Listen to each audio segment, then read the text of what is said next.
Welcome in the ring, folks. Waiting for the music to subside. How are you guys doing? Good to see you on this Monday, folks, the 14th day of April. Believe it or not, Friday's a holiday, Monday's a holiday. We have a long, long holiday weekend coming up. But good to see you here tonight. We're here on today, Monday, Tuesday, Wednesday, Thursday, and then we're off on Friday. The weekend is ours as well. And the Monday's Easter Monday. This is a holiday, folks. Family, we're going to fly our kites and so on. And we know that you guys are going to hold on until next Tuesday. Once we get through this long weekend, we're back on Tuesday, folks. Just by way of announcement, good to have all of you on the live. Welcome, welcome, welcome. Wherever you're joining us from this evening, we're happy to have you with us, Avril and Winella. Winella Garnett, Winella Garnett, Winella Garnett. Good to have you on the live. Marlon Larma, good to see you, Marlon, and Leon and Rihanna Mingo. Good to have all of you on the live. Wherever you're joining us from, welcome in the ring, folks.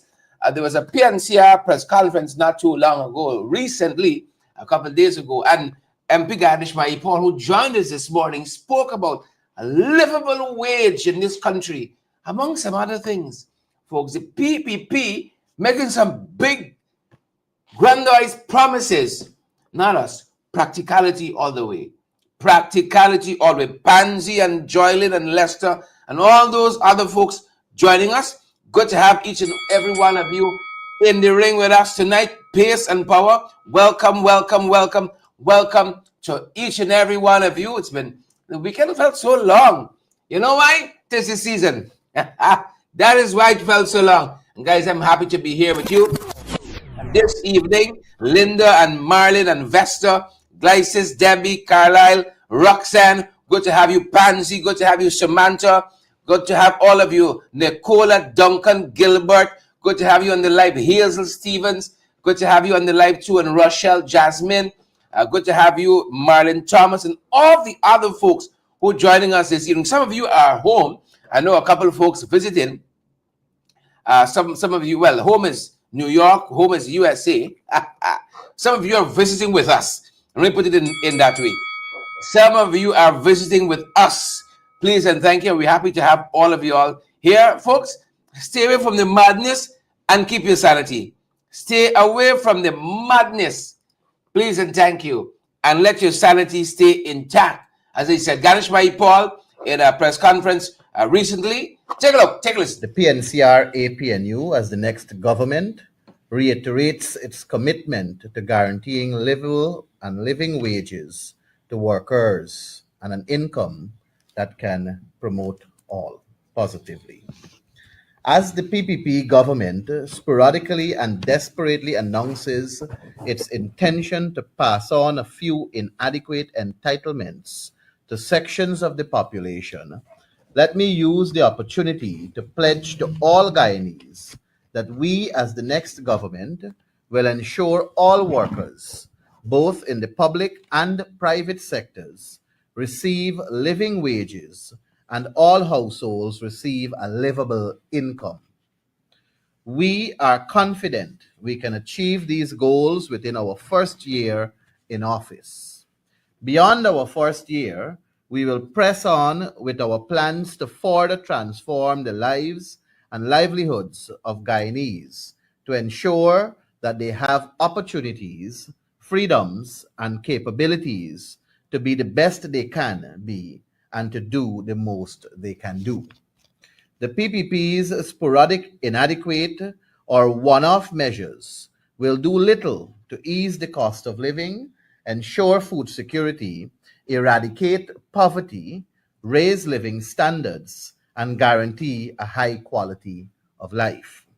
As we are all aware, the PPP is not interested in these goals that put people first and at the center of development. Its recent announcements on entitlements are purely desperate moves as it caves into the widespread public frustration and opposition pressure in an election year.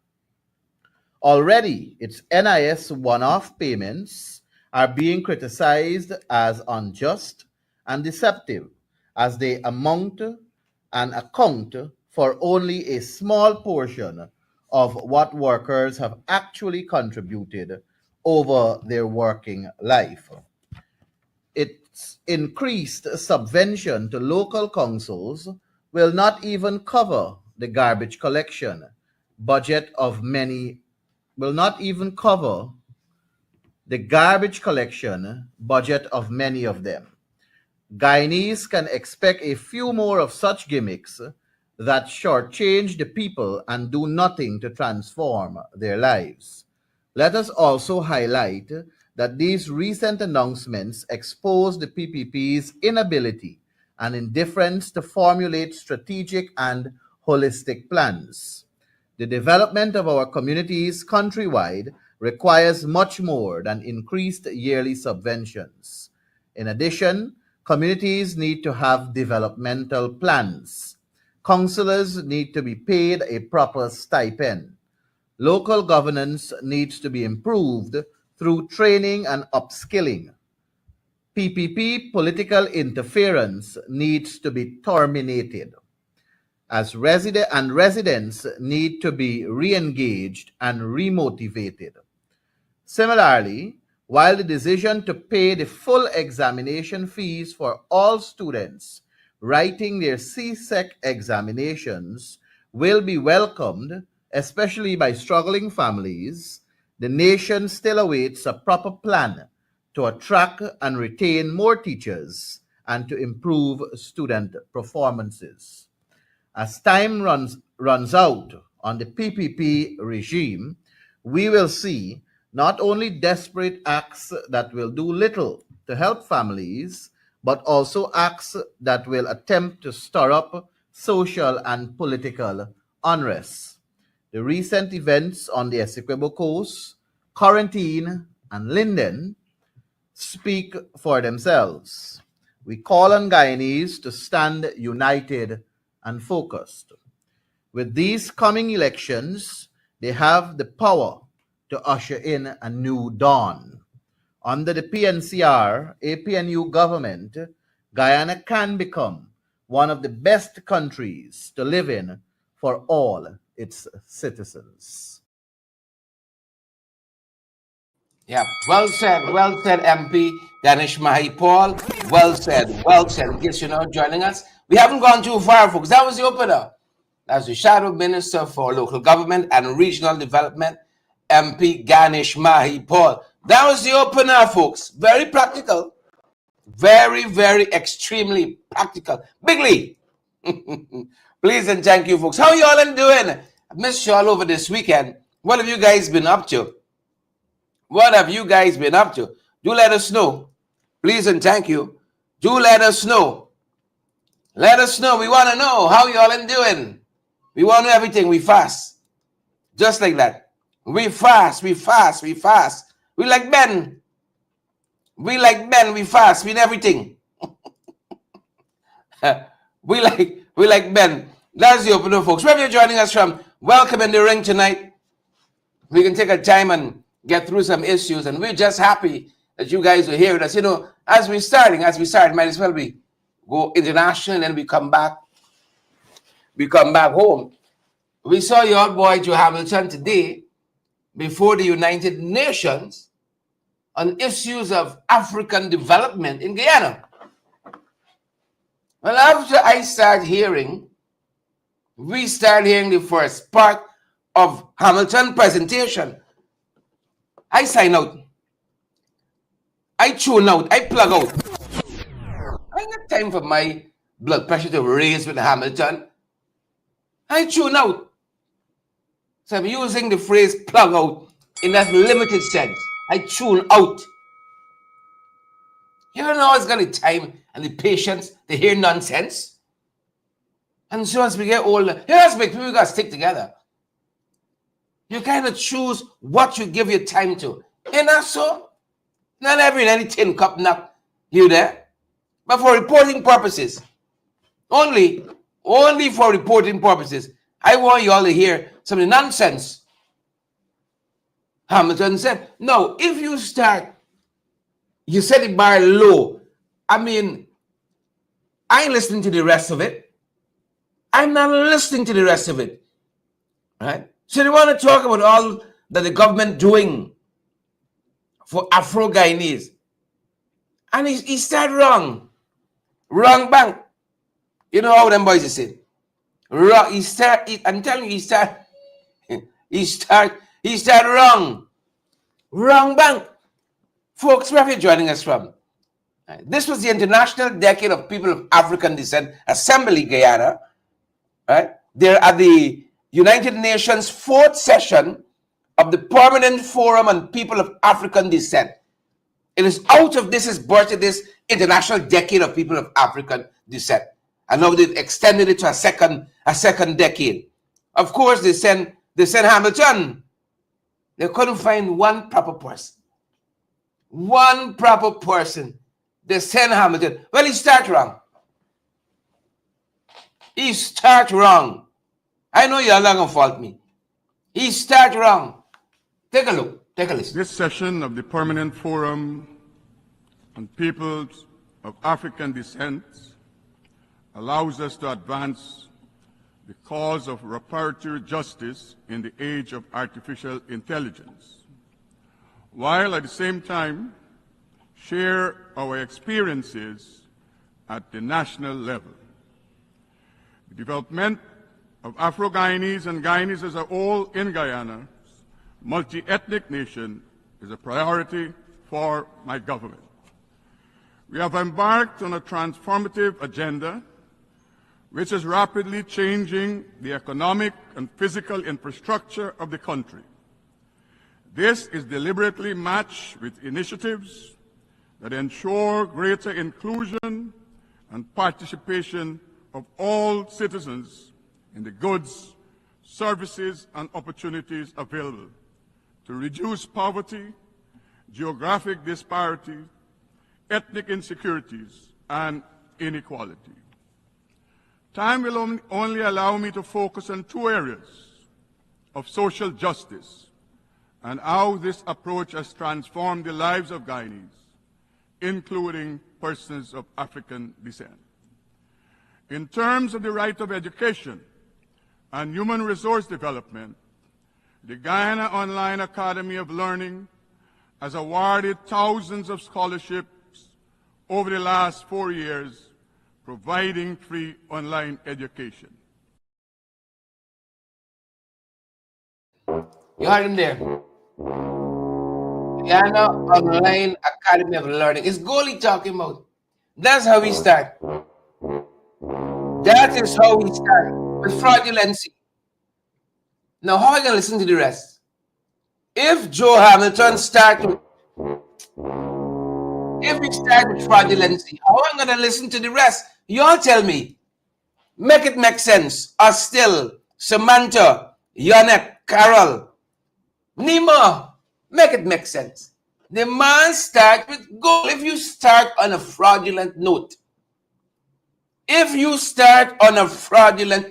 lots of Guyanese don't know where they can carry the gold certificate.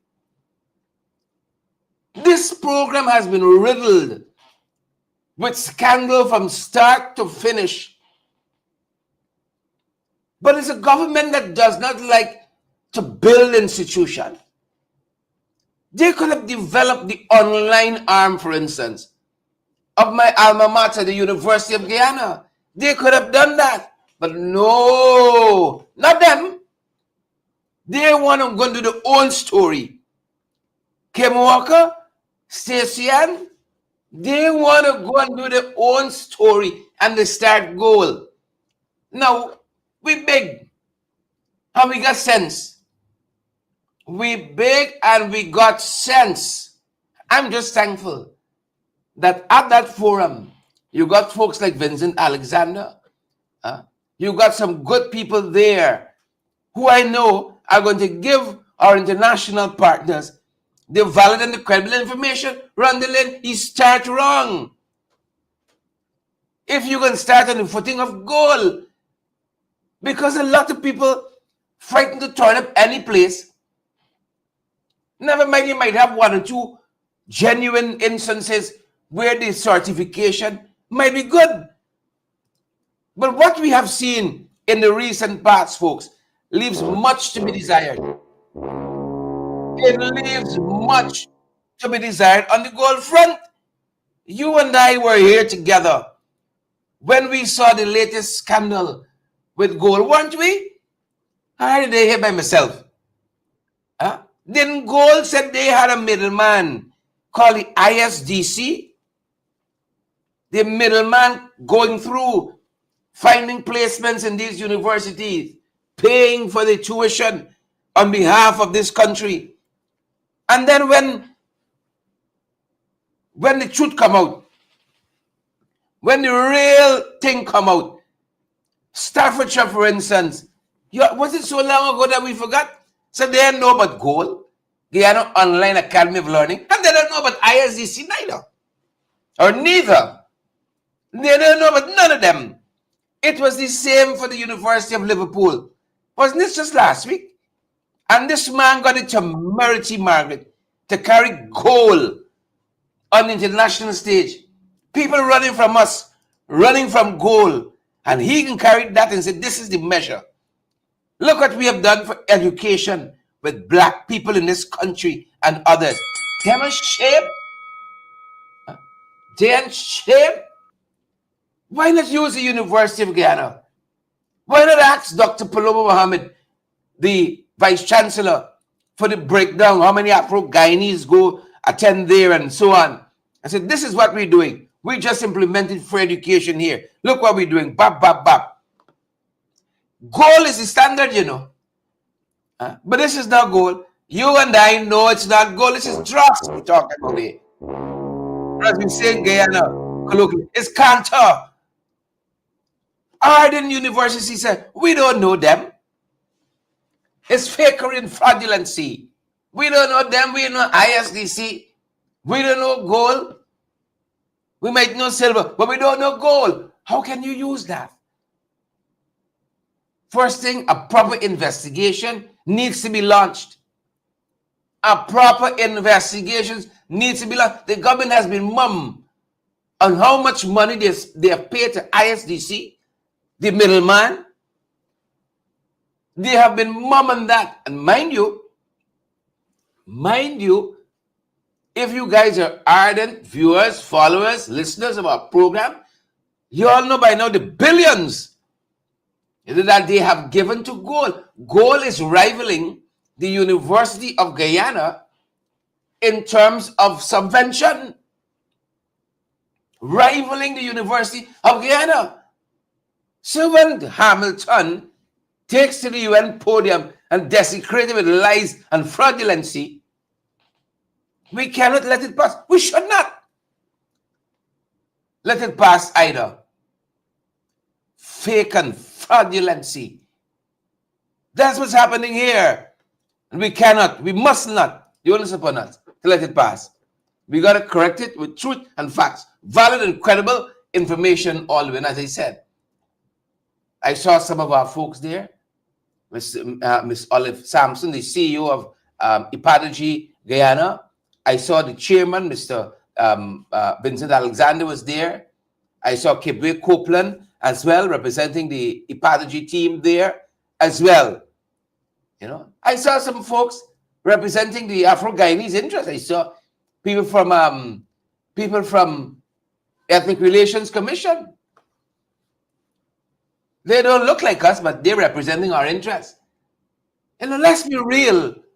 We don't want to represent anybody else, and we don't want anybody else to represent us neither. Please and thank you. Just want to get off my chest. You know, we couldn't find some Afro-Guyanese in this government who could go internationally on behalf of the government and represent us, even in these institutions. We have such a deficit. My Lord. What a thing. What a thing, as them boys would say. What a thing. Such a papacy, you know. I want to get on to some other things, folks. Some other things that we're covering this evening. So we got here to deal with. And as we in Hamilton, you know, I never rather hear Ben. I see Big Smith News, like they get fed up. Like the fireman recently said, Ben everything. What Ben doing with horse in his hand? But Mr. Folks, hold on. Oh, y'all talk to Ben for a minute, man. Y'all us big people, we got to stick together. I could hear some of y'all say, well, I ain't sticking with he. I ain't not sticking with he. I saw Big Smith over the weekend. Say that while his intentions are good and maybe well-intended, someone needs to tell Ben he needs to step back a bit and allow the professionally trained personnel to have space to do their work. No, if he tripped down, the people got to be wondering with saving him or saving the homes and the lives of the citizens that are at risk in the vicinity of this sawmill fire in Linden. What is he doing there? God damn it. What is he doing there? You tell me Ben got no other work he could be doing? Huh? No other work. He could, all the cocaine that passing, all the marijuana, the ganja, that he ain't got no other work. Some people say, good. All the Venezuelans pouring over the border, take away over. Illegally.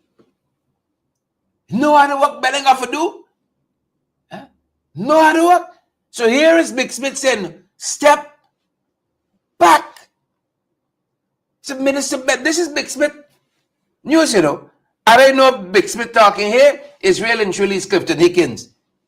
If Big Smith talking here, it's real Clifton Hickens. Hear what else he says here.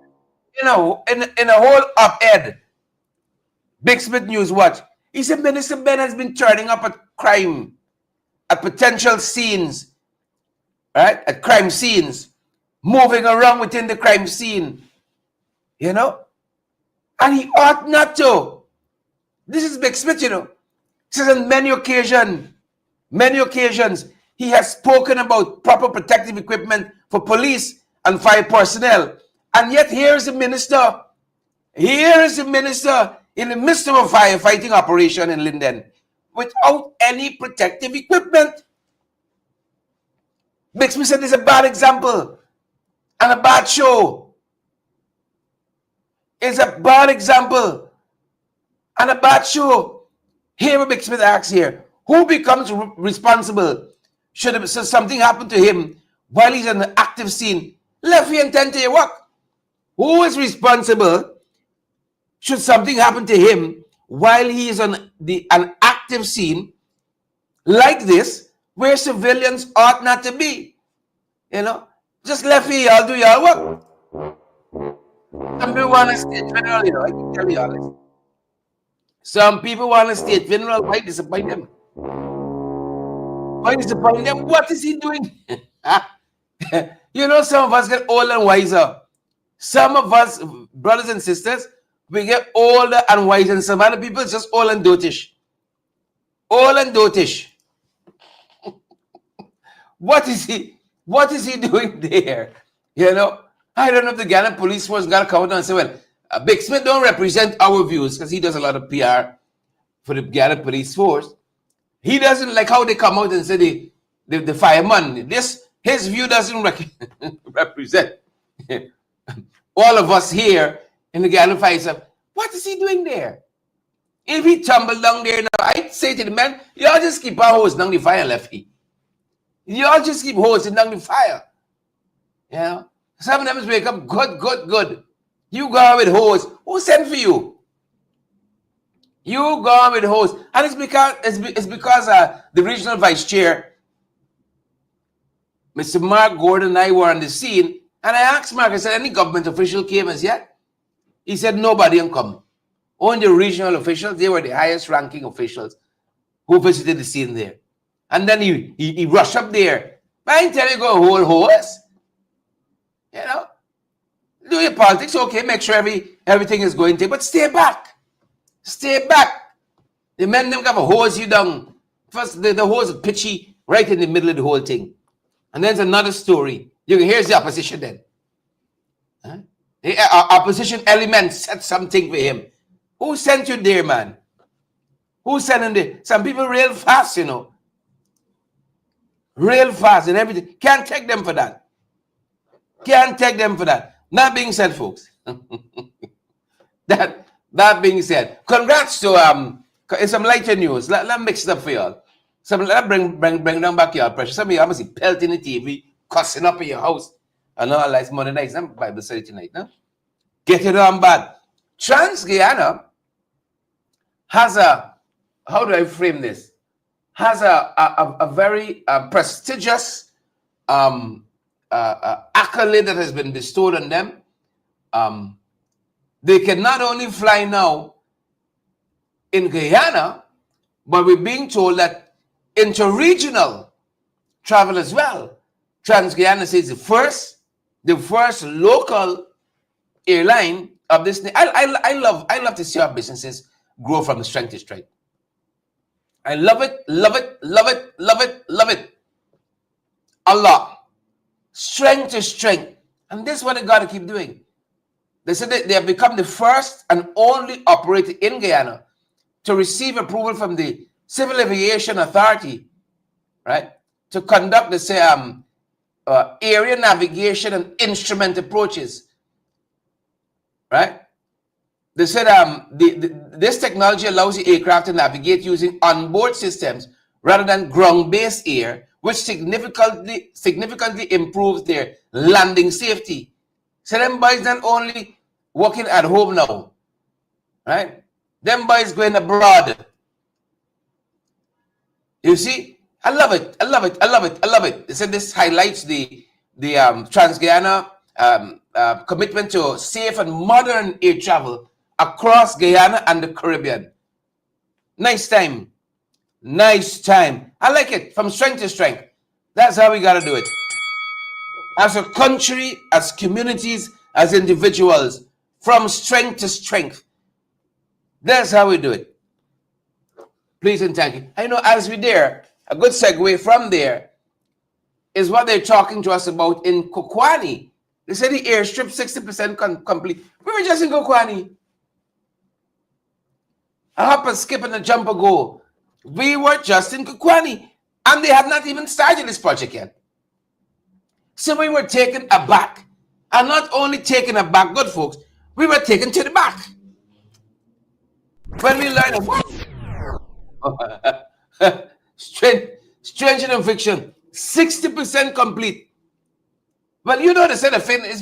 Which is the airstrip in the hinterland they said a finish? And every day something goes wrong with it. I hope to God the Kokwani airstrip doesn't end up like this. But you know what's all this for? You know what's all this for? This is for campaign purposes, you know.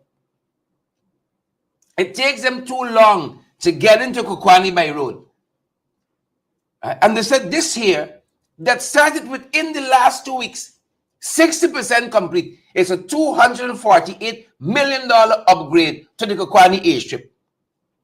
$248 million rehabilitation to the Kokwani airstrip. This is Region 10. This is the sub-region, they call it. Kokwani. Beautiful Kokwani. You know, Kokwani has the Berbice River that runs through it. Beautiful place. 60% completion. Huh? Folks, stranger than fiction. You got some roads they're building for 4 years. Half of the width of this airstrip. And they want to have this airstrip in under a week. 60%? What kind of grassmatics is this? They are giving grassmatics a bad name now. Giving it a bad name. What kind of grassmatics is this here? So we're watching it. We're watching it. Y'all put an asterisk next to this and remember, we told y'all, you know, and we like when they start lauding these things with the euphemism and so on. The project will enhance access to remote mining and logging and election campaigning and stick that into, you know, access to the logging community. And they said, it has been delayed by persistent rainfall, but it's now progressing steadily. It just take off overnight like a jet. 60% complete. 60%. Right? 60%.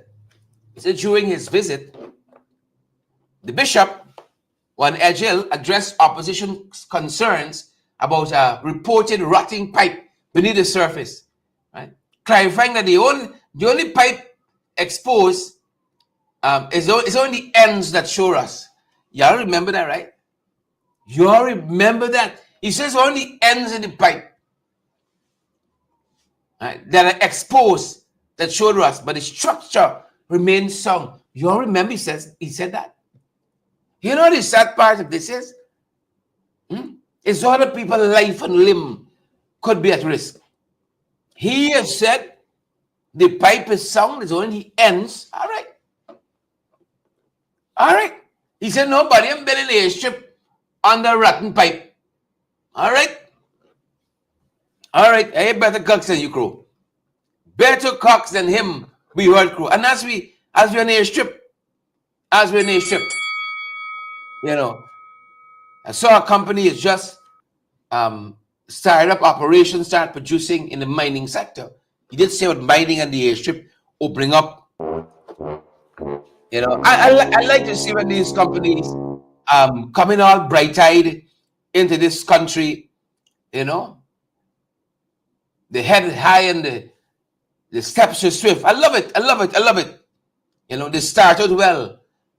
And then you hear about Acuity and Intel and Madas and them bake and only coconuts going out of business. You see, don't get the big headlines, you know. And the ribbon cutting. You don't cut the ribbon to close the business. Right? You don't cut the ribbon to close the business. I want you to know that. But we right here, we looking on. But we wish them well. This mining company recently was paying some accolades to the government, and we understand they gotta put on the mala and put on the flower and the wreath and so on by the foot. We ain't got no trouble there. They praise the government for fast approvals and permits. The mining sector. I want to check and see how much gold produced last year. I want to see what bauxite doing in this country. Right? See what bauxite doing. One company holding up the whole thing, you know. Much like Exxon and the oil they're producing here for us. If it wasn't for them, my God, all we collarbone, backbone, spine showing ribs outside. You know. All the glitters is not gold. As a matter of fact, I saw the minister responsible for the sector, Vikram. You all know Sweet Boy Vikram. You all know Mr. Problems Vikram.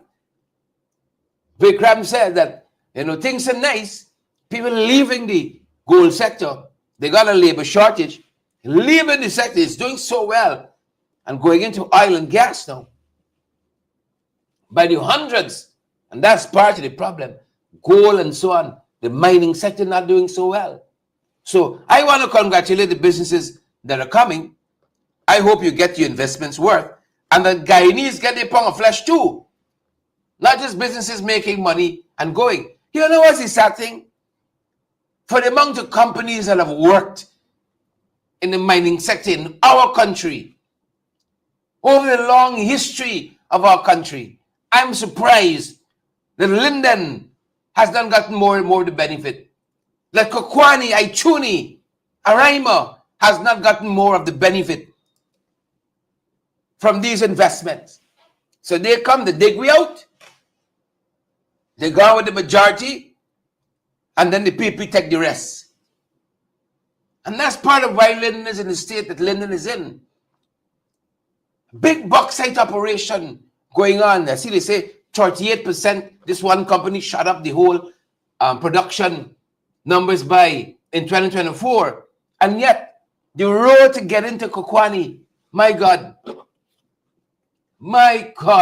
for little rain falling, can't eat your dinner. So more of that investment and the gains that come out from it gotta go back to the people in that area there. Gotta do that. In Araima, the mining company produces electricity for the community, and we gotta pay them for it. Oh, they're doing all kinds of things. Good folks. They're doing all kinds of things in this country. For a long time gone. Friends, long time gone and short time come. Over 3,000 of you have joined us tonight. Wow. 1,100, 1,300 on Facebook. And then we got over 1,800 of you joining us via YouTube. And we've told you guys a long time ago that our YouTube audience have overtaken our Facebook audience. Thanks to all of you who migrated to YouTube with us. A little steadier platform for us. Ring the bell one time for all of you. Good to have all of you on the live tonight. Troy and Evelyn and Rena and Mavis and Kirk and Ivan. Good to have each and every one of you on the live tonight. Michelle and Frank, Eva, I see you there. Donna Miller, Paulette Greaves. Good to have all of you wonderful folks on the live tonight. Let's move on to a couple of things and then you'll see how really truly tis the season. Tis the season. So much happening that points to that and says the season is upon us. You know, the season is upon us. But before we get there, you remember Gallican, the darling of the private sector? The darling of the private sector commission. He was right there. He was an observer for the 2020 election. But what the private sector wasn't observing is he was wanted by U.S. authorities. And when the election was over and he went to the U.S., he was promptly arrested, served time in jail, and then came back here, quietly as ever. How can somebody, a convicted felon, got a firearm?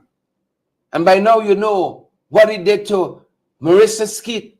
Ended her life a couple days ago. Her funeral, FYI, is tomorrow. Her interment. Beautiful young lady. Shut her. Shut her up. And then they said he turned the gun on himself. He turned the gun on himself. Sadly, he's still with us. He said he's recovering in hospital and he's expected to be charged soon. You know, if it was me on the hospital bed to come in for lady charges and parade me before the media. But friends, family, and favorites, through thick and thin, they said the murder charge is going to be laid shortly. Yep, our thoughts and prayers with a young woman's family, the Skeets that lost her life. And I told you how her mother said they had separated. The lady wanted to go her own way. He came over their home, and I think in Parfait Harmony. She told her, you know, let a fella go about his business. Don't bring in the house. She said, Mommy, you just want talking. The lady left to give them some space, and then she heard some explosions. When she come, she saw Marissa slumped over, unresponsive. And then he went behind the door, and she said she heard another explosion. And when she went there, he shot himself. You know, not correctly. I'm sorry. No regrets for saying that. No regrets for saying. We gotta stop killing and brutalizing our young women. It has to stop someplace. Bring back the hangman as far as I'm concerned.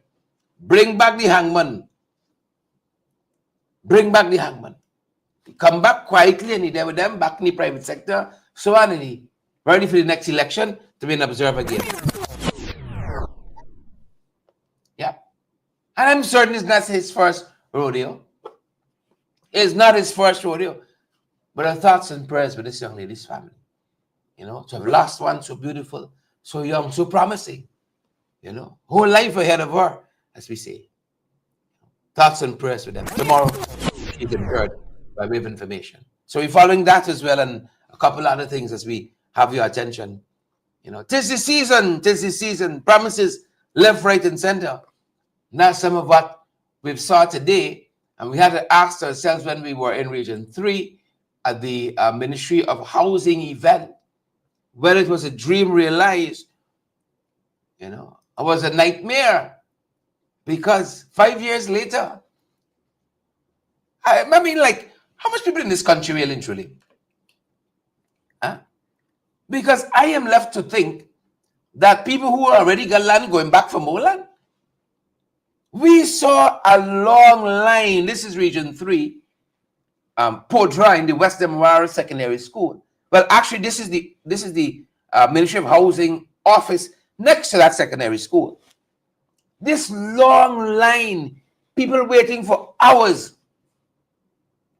And it was total confusion. They said today was a who got money, got bargain day. It was the who got money, got bargain day. These trench crappos. They said you apply for middle income house, and they telling you if you got the 400,000 down payment, you can get a high income. It's madness. And some of the prices, here one send me back on Lambert Street, North Road, and so on. Some of the prices on this land for middle income, for low income people. So this was the scene there at Port Ryan. I think it's this area here. But this is the Ministry of Housing heading into that office here. Long line. It will rain today. And when it wasn't raining, the sun stand up like a man out there. Strong. Hot. It was hot.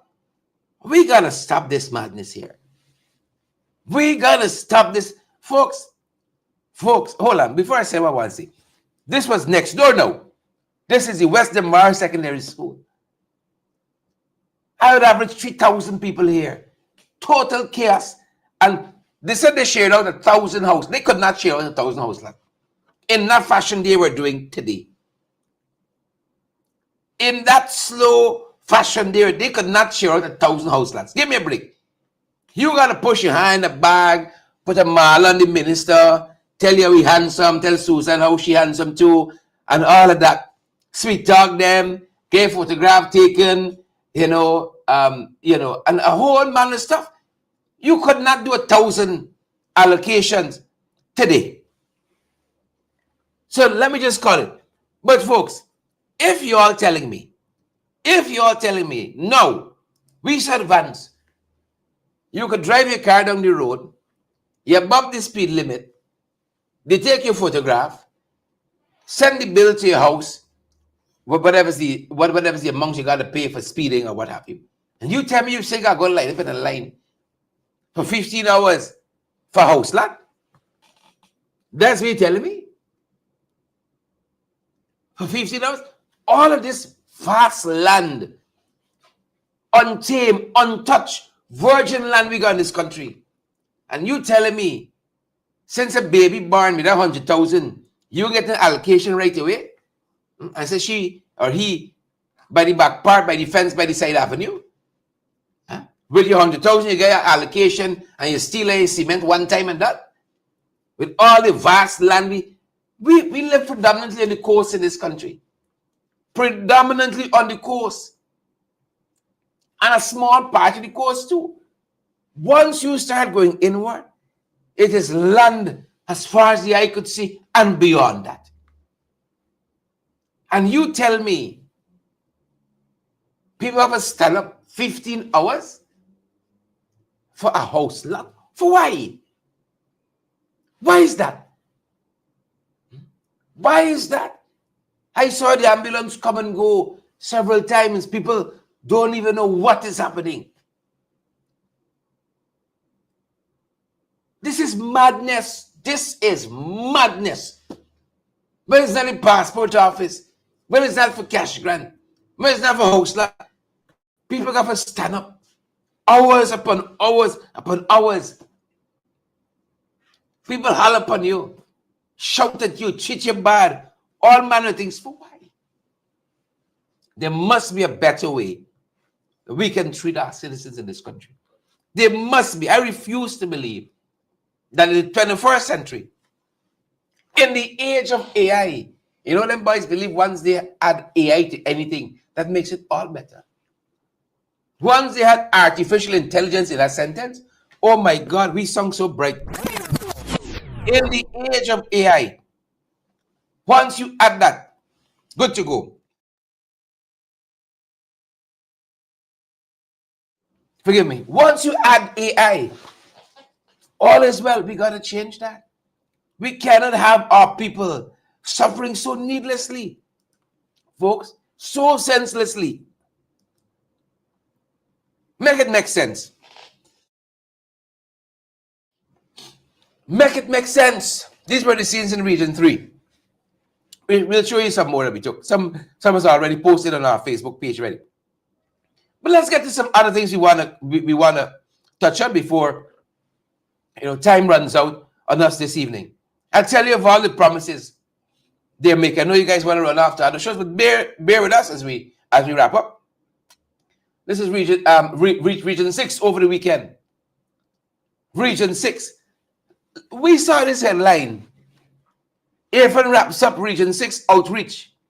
Resolves citizens' concerns. You mean all the concerns in Region 6 get resolved? Oh my Jesus, Lord. Oh my Father, help us in this country. Huh? Well, I said he resolved to promise. He resolved to promises, because that is all we saw over the weekend. Promises and promises. Huh? They have the promise to expand UG Tain campus. One of my old stomping grounds as a student. UG Tain campus. Met some wonderful friends that I still have at Tain campus. All the promises Doro over the weekend. He promised a new drying floor, a new coconut tree planting project for Blackbush. My Jesus. Promises, anything for the vote. Wherever you say now, you get. Wherever you say. It's only promises roll out over the weekend. Yeah? Total transformation of Region 6 development. Another promise. Total transformation.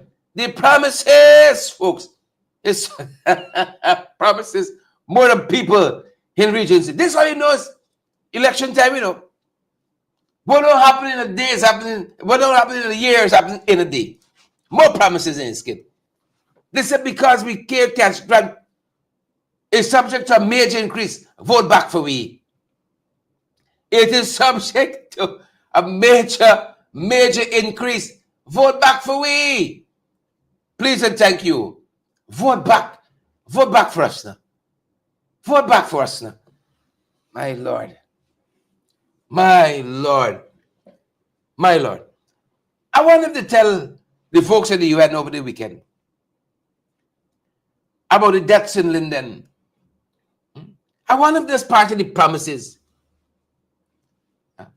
With no stone left unturned. If I like talk about no stone left unturned. How close we are to bringing justice for the Henry boys. We lost them. Isaiah and Joel. We lost both mothers since then. My God. And we're no closer to solving. What about Orange, Boston? Dartmouth Village on the Essequibo Coast. Police went into that gentleman's house, shot him dead. Had no police record. They found nothing illegal in his house. We turned his stones yet. Incident after incident.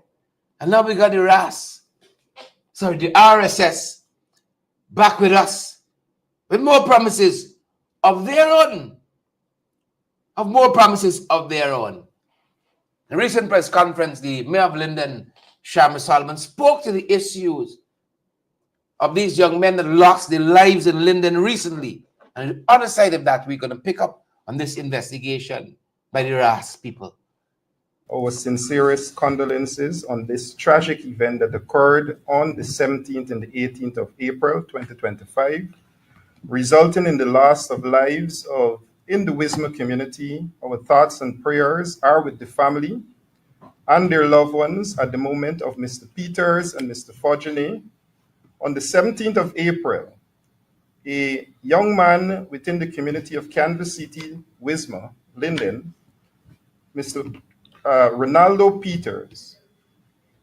Unfortunately, the incident involving Mr. Peters with an unidentified officer, where the following day of that incident, information released by the Guyana Police Force contradicted the incident that occurred on the 17th, which outlined that an unidentified officer in an unmarked vehicle came in the presence of Mr. Peters with a single rung in less than 100 meters, wounding Mr. Peters and dragging him to the vehicle of that unmarked officer. Mr. Peters was alive, in contradiction to the message that was issued by the Guyana Police Force. At this time, the council is with the family of Mr. Peters and Mr. Fodgeny, with the resulting of the statement issued by the Guyana Police Force created an environment of uncertainty that promoted an era of confusion, which resulted in a protest action, subsequently resulting in the loss of life of Mr. Dan Fodgeny, an unarmed young man returning from work from Georgetown, and was shot and killed with one bullet by the Guyana Police Force, who were at the time manning the crowd. We acknowledge the pain and frustration of these events and the cause of which it caused the community of Linden to demand the presence of the President, Irfan Ali, who visited the community at the demands of the family and outlined a few commitments that were made on behalf of the family by the municipality and others who were present at the meeting, including MP Amanza Walton Desir. In addressing the demands and requests were made, including the establishment of a prompt and proper terms of reference to outline the investigation that must be done. We remain committed to ensuring that in that investigation, full cooperation is given by the family and all those who witness what occurred. At this moment, the family expressed their concern of the nature of such investigation without proper terms of reference. Today, at 6 a.m., an autopsy or two autopsies were conducted on both Mr. Peters and Mr. Fodgeny, and at the moment, we are providing legal support for the family to have an understanding of the way forward. At this moment, the community of Linden is holding firm to our position that justice must be served for both Mr. Peters and Mr. Fodgeny, and that those who perpetrated these heinous acts, members of the Guyana Police Force, must be held accountable for such action. We await the investigation. However, we continue to echo the concerns of not only the family, but the community of the course of the investigation through the provided independent body, the RSS, as suggested by the President at the night of the 18th. We look forward for those investigations, but we do look forward before for the terms of reference that will outline the nature of such investigation. At this moment, we ask that Linden and the rest of the country take the opportunity to embrace the family members, to give them the support and comforting that they need at this time.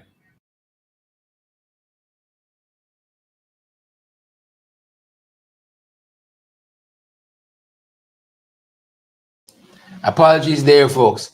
There we are. It's always something. Let's take you to some of the thoughts of the mayor over the weekend on the investigation of the RSS. They did the investigations over the weekend. Let's take a look at some of what the mayor said, because he was on with our brother Marvin Williams over the weekend on Nation Watch and offered some thoughts on how the investigation is progressing, folks. Take a look at that and take a listen. The investigation and the RSS, the RSS. The team from the Regional Security System was in Linden on Sunday conducting interviews. Mayor Sharma Solomon said that Attorney-at-Law Dexter Todd was also there. The team was meeting with the family of the men slain in Linden last week. At the moment, we have the RSS team, though the family... You sure you didn't miss a letter there?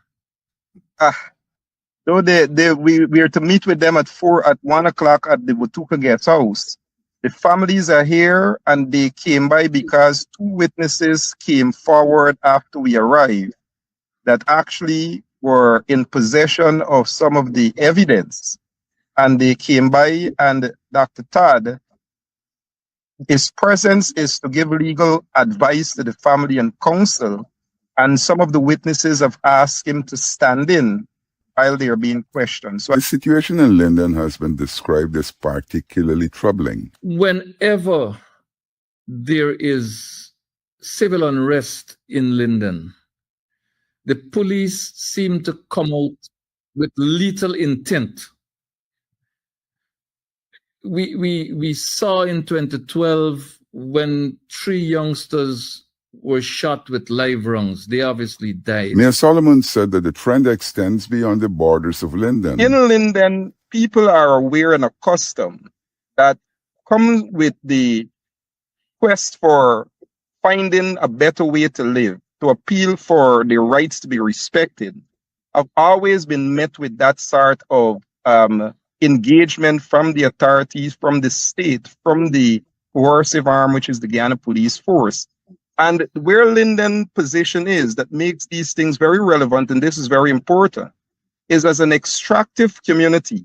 The construct of Linden by those in authority, it is only for the resources to be protected, and the people come second. He said that once the resources of the town appear to be threatened, the state always responds with force. Here is a protest action, and the first rule of engagement that the police took after Mr. Peters was killed by the officer Kendall was to approach this crowd, not with proper SOPs, but to shoot and kill Mr. Fudgenet with a live round.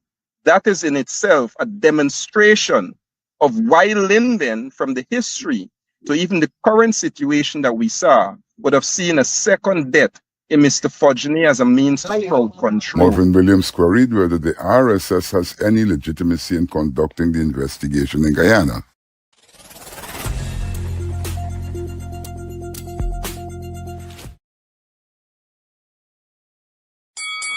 Yep, there's where we leave it tonight, folks. Thanks for joining us. We know we went a little over on your time for perhaps work or heading home, or perhaps the other shows that you're running after. Thanks so much for being here with us. We're going to see you guys on the next one. That's our time for this evening, good folks. And that's our broadcast. Thanks for being here. Thousands of you, over 3,000 of you joined us tonight. Over 3,300 of you joined us tonight. Ibon Lamy and Auntie Sandra on the live with us, Michelle Justice, Rami and Savage Tish, and Michelle and Marcia. None of the other folks who've joined us this evening. There are thousands of you, those of you who don't comment at all, but you yet give us your support after night. Thank you guys so much. Stay safe. We're going to see you guys in the next one. Stay